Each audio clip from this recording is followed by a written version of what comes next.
Hello दोस्तों, आज मैं आपको सम्राट अशोक के बारे में कुछ इंटरेस्टिंग फैक्ट बताऊंगी। अशोक का जन्म 304 ईस्वी पूर्व में पाटलिपुत्र में हुआ था। चक्रवर्ती अशोक सम्राट बिंदुसार तथा रानी सुभद्रंगी का पुत्र था।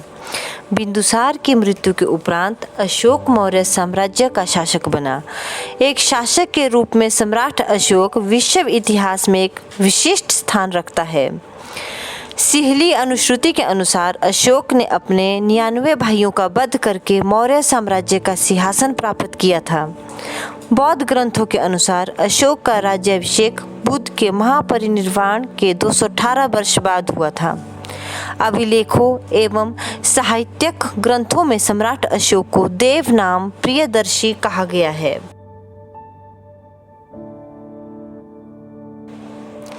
अशोक ने अपने राज्याभिषेक के 90वें वर्ष 260 ईस्वी पूर्व में कलिंग पर आक्रमण करके उस पर अपना आधिपत्य स्थापित कर लिया। कुछ इतिहासकारों के अनुसार कलिंग को जीतना आवश्यक था, क्योंकि दक्षिण के साथ सीधे संपर्क के लिए एक स्वतंत्र राज्य के समुद्री और स्थल मार्ग पर नियंत्रण होना जरूरी था। कौटिल्य, जिसे चाणक्य कहा जाता है, उसके अनुसार कलिंग साम्राज्य हाथियों के लिए प्रसिद्ध था। इन्हीं हाथियों को प्राप्त करने के लिए अशोक ने कलिंग पर आक्रमण किया। कलिंग के हाथी गुफा अभिलेख से प्रकट होता है कि अशोक के कलिंग आक्रमण के समय कलिंग पर नंदराज नाम का कोई राजा राज्य कर रहा था। कलिंग युद्ध तथा उसके परिणामों के विषय में अशोक के 13वें शिलालेख में विस्तृत जानकारी दी गई है।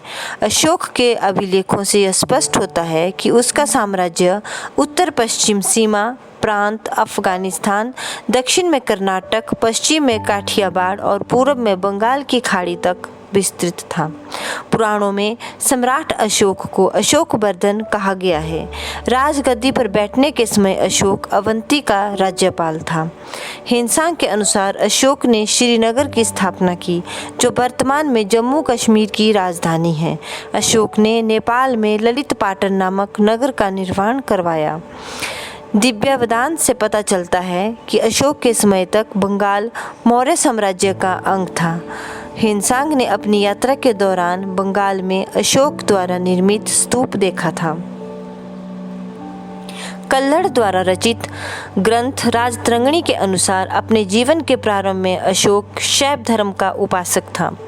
बौद्ध ग्रंथों के अनुसार कलिंग युद्ध के बाद अशोक ने बौद्ध धर्म अपना लिया। बौद्ध ग्रंथ दिव्यावदान के अनुसार उपगुप्त नामक बौद्ध भिक्षु ने अशोक को बौद्ध धर्म में दीक्षित किया। अशोक का बौद्ध होने का प्रमाण उसके बैराट राजस्थान लघु शिलालेख से प्राप्त होता है, जिसमें अशोक ने स्पष्टतः बुद्ध धम्म और संघ का अभिवादन किया है। अशोक के शासनकाल में 250 ईस्वी पूर्व में बौद्ध धर्मावलंबियों को पुनर्गठित करने के लिए बौद्ध परिषद का तीसरा महासम्मेलन आयोजित किया गया। कलिंग युद्ध की विभीषिका आतंक ने अशोक के मन को बुरी तरह झकझोर दिया, क्योंकि इस युद्ध का कलिंग के लोगों पर विनाशकारी प्रभाव पड़ा।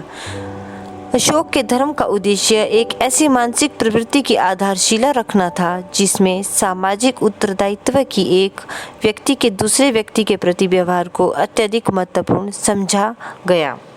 अशोक के धर्म में महिमा को स्वीकृति प्रदान करने और समाज के क्रियाकलापों में नैतिक उत्थान की भावना का संचार करने का आग्रह था।